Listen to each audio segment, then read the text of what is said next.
We're absolutely seeing a difference. We're seeing a difference with the staff, with the uniformity of the staff, with the notion that it is one team.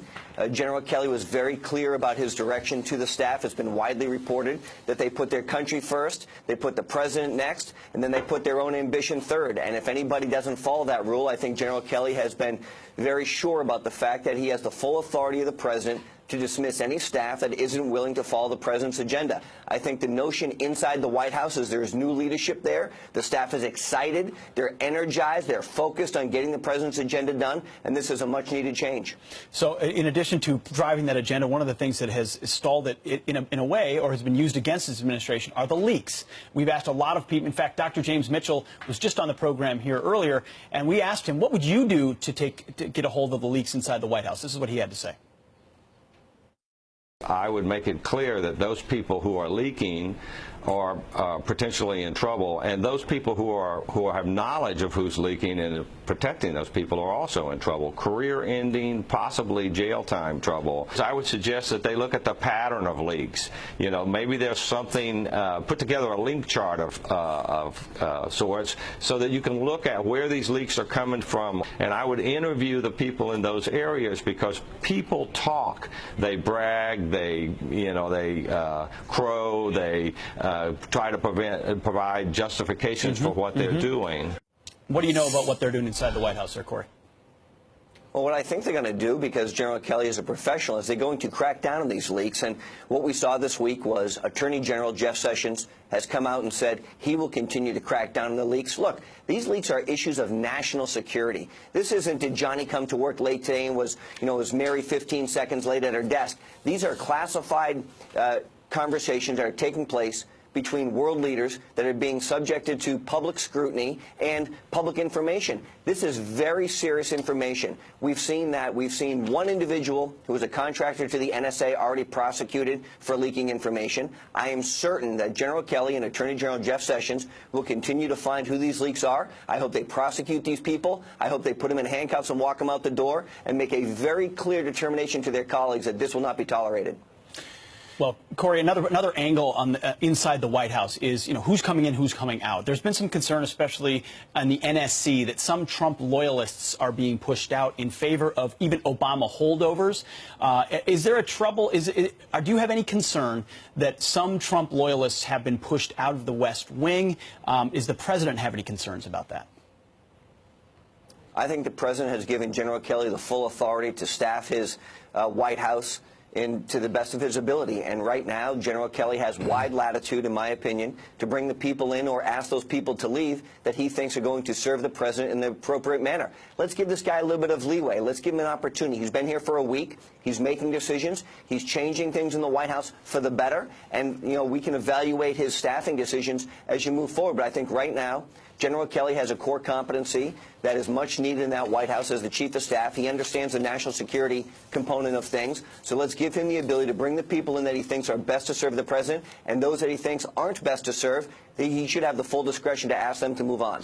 I want to get your take on something that was on the front page of the Drudge Report last night, a new report out in the New York Times that says that there are a couple of senators, there are a couple of Republicans who are sort of in this deep state right now, this sort of shadow government, that are sort of planning a run against the president in 2020. Specifically, they name in this piece Senators Tom Cotton, Ben Sasse, who've already been to Iowa this year, Governor John Kasich of Ohio. He's eyeing an early return to New Hampshire. So Republicans could mount their first ever, run against a sitting president in 2020. What do you make of this report? I like to call most of it fake news, to be honest with you, because I think it came from the failing New York Times. But here's what I do think. I think Tom Cotton is one of President Trump's most best advocates in the U.S. Senate, one of his closest allies. But look, let's go back and look at John Kasich. I think Donald Trump in the primary, I happen to be involved in this race. We beat him by 19 points, not exactly a close race in the state of New Hampshire. I think in John Kasich's home state of Ohio, we beat him by 11 points, 10, 11 points.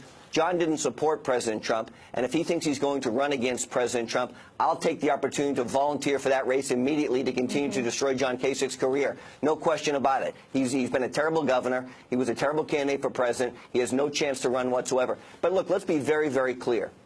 Donald Trump is a leader of the Republican Party. And there are other candidates, U.S. senators, members of Congress, who are going around and raising money for the local parties. This is what they do. I've recently been asked to come and help the state of New Hampshire raise some money. I'm not exactly running for president of the United States in New Hampshire, as you know.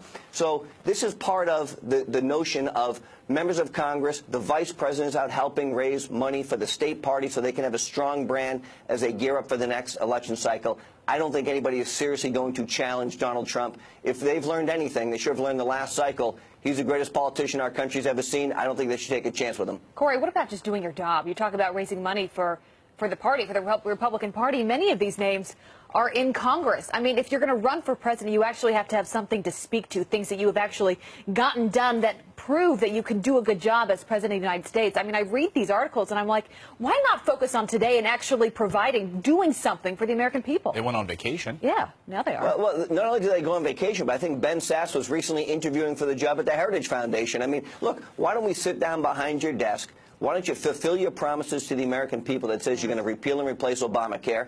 Why don't you get tax reform done for the middle class so they can have more money? Why don't you make sure that we've got a transportation infrastructure bill? Why don't you vote for the money on the wall? Why don't you pass a budget for the first time in 10 years? The American people are tired of a broken Washington. Stop going out and pretending you're going to get another job. Why don't you just do the job we elect you to do? Don't you think Ben Sasse will ultimately, folks, him and others like him will have to soon realize they're undermining the most effective conservative president this country's had since Ronald Reagan, who's trying to do the things they say they want to do with maybe a different style? Do Republicans really think they're going to run against or not support this president and it will benefit them? Well, they would only do so at their own demise, Pete. As you know, the American people support the president. They support his agenda.